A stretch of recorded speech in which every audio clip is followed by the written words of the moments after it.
রমজানকে ঘিরে পটুয়াখালী জেলার বিভিন্ন বাজারে নিত্য প্রয়োজনীয় পণ্যের দাম বেড়েছে। এতে সাধারণ ক্রেতাদের মধ্যে উদ্বেগ দেখা দিয়েছে। বাজার দরের আর খবর জানাতে পটুয়াখালী থেকে সরাসরি যুক্ত হচ্ছেন সহকর্মী জহিরুল ইসলাম। জহিরুল, পটুয়াখালীতে বাজার দরের বিস্তারিত খবর আমাদের জানাবেন। তামিমে, রমজান উপলক্ষে বাজারে কিন্তু চাহিদা কিছুটা বৃদ্ধি পেয়েছে। আমরা আগে একই বাজারে পটুয়াখালীর যে নিউ মার্কেট বাজার রয়েছে এখানে এসেছিলাম। সেক্ষেত্রে কিন্তু রমজানের থেকে পূর্বের থেকে রমজানে মানুষের ক্রেতার উপস্থিতি অনেকটা বেশি। আজকে আমরা পটুয়াখালীর এই নিউ মার্কেটে সকাল থেকে দেখতে পাচ্ছিলাম যে বিভিন্ন শ্রেণী পেশার মানুষ কিন্তু রমজান উপলক্ষে বাজার করতে এসেছেন। সবাই কিন্তু তাদের চাহিদা অনুযায়ী কেনাকাটা করছেন। তবে রমজানের কারণে দ্রব্যমূল্যের কিছুটা ঊর্ধ্বগতি রয়েছে মূল্যের। সেক্ষেত্রে কাঁচা বাজার এবং মাছ মাংসের দিকটা একটু বেশি রয়েছে।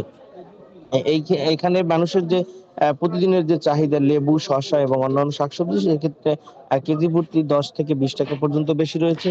এছাড়াও যে মাছে কিন্তু 100 থেকে 150 টাকা, কোনো মাছে 300 টাকা পর্যন্ত কেজিতে বেশি রয়েছে।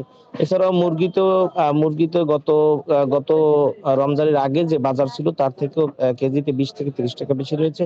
আমরা স্থানীয় যে ক্রেতা রয়েছে তাদের সাথে কথা বলেছি। তাদের দাবি যে বাজার মনিটরিং করা হচ্ছে না, সেক্ষেত্রে খুচরা বিক্রেতারা বাড়িয়ে তুলছেন। আর খুচরা বিক্রেতারা আমাদের জানিয়েছেন যে আসলে পটুয়াখালীতে কিন্তু যারা পাইকারি ব্যবসা করে তাদের কারণেই মাঠ পর্যায়ে বাড়ছে, এবং যারা পাইকারি ব্যবসা করেন তাদের একটি দাবি যে আগের তুলনায় কিন্তু তেমনটি বৃদ্ধি পায়নি, যেহেতু চাহিদা বৃদ্ধি পেয়েছে এবং মাঠ পর্যায়ে উৎপাদন আগের থেকে কম বলে তারা আমাদের জানিয়েছে। শীতকালীন সবজি অনেকটাই এখন কম রয়েছে, যার কারণে এখন এই বাজারে রমজান উপলক্ষে চাহিদা বেশি থাকার কারণে দামের একটু উচ্চতা বৃদ্ধি পেয়েছে, যার কারণে সাধারণ যে ক্রেতা রয়েছেন তাদের কিন্তু কষ্ট হয়ে যাচ্ছে অনেকটা।